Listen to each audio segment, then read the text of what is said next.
सरवरा शाह करीमा दस्तगीरा अशरफा नहमदुहु व नुसल्ली अला रसूलिहिल करीम अम्मा बाद फ़अऊज़ु बिल्लाहि मिनश शैतानिर रजीम बिस्मिल्लाहिर रहमानिर रहीम अर्रिजालु क़व्वामूना अलन निसा सदक़ल्लाहुल अज़ीम व सदक़ रसूलुहुन नबियुल अमीनुल करीम व नहनु अला ज़ालिका लमिनश शाहिदीन वश्शाकिरीन वल्हम्दुलिल्लाहि रब्बिल आलमीन। अल्लाह की सरताब कदम शान है ये, अल्लाह की सरताब कदम शान है ये, इंसान ही इंसान को इंसान है ये। और या रसूल अल्लाह कुरान तो ईमान बताता है इन्हें,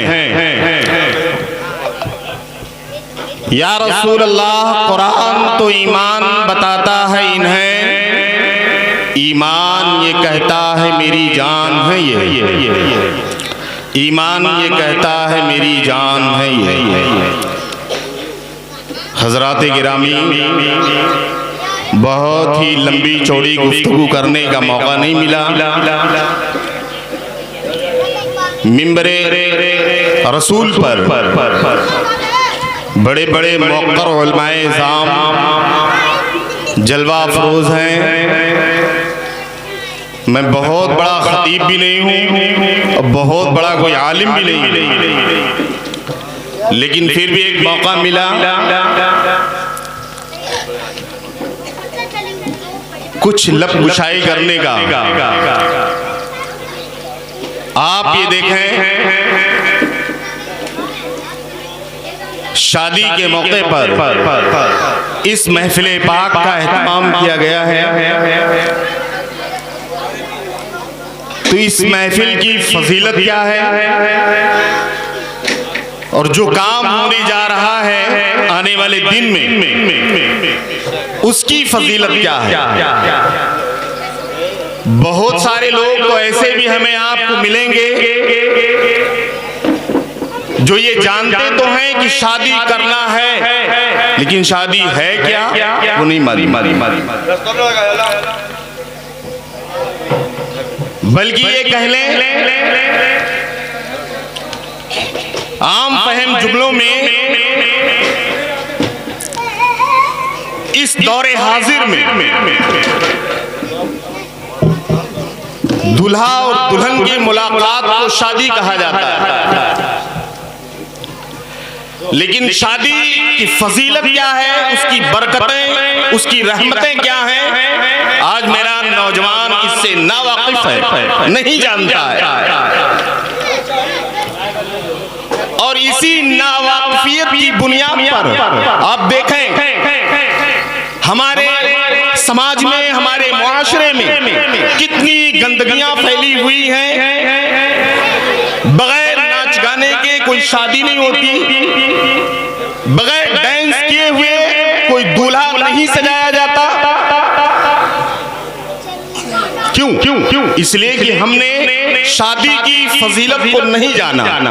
अब देखें शादी की फजीलत है क्या। इंसान जब नमाज पढ़ता है 2 रकात की नियत बांधता है या 4 रकात की नियत बांधता है। कोई ऐसी नमाज आज तक है ही नहीं जिसमें 4 रकात की नियत बांध ली जाए। नहीं 4 रकात या 2 रकात की नियत बांध कर खड़ा होता है। और कब तक? जब तक वो पढ़ नहीं लेता, वो पूरा करता सवाब का सिलसिला टूट जाता है। और शादी एक ऐसा अजीम अमर है, एक ऐसा बड़ा फेल है जिसकी बुनियाद पर जैसे ही दूल्हा काजी के कहने पर कबिल तो कहता है, जब तक उसकी निकाह बरकरार रहती है अल्लाह तबारक व तआला उसके नामे अमाल में नेकियों का इजाफा ये फजीलत है शादी की, लेकिन हमने शादी की फजीलत को जाना ही नहीं और उस फजीलत को हमने निहायत ही गंधौड़े रस्म को उसमें मिला दिला और आज जहां कहीं पर भी शादियां होती हैं, बड़े बड़े नाच करने वाले, डांस करने वाले, गाने वाले बुलाए जाते हैं और बहुत सारे ज़ख़ीम रुपए से उन्हें माला माल किया जाता है। ये बहुत बड़ी बीमारी है। अब देखो तो जब 2 रकात की नियत बांधता है तब तक पाता है।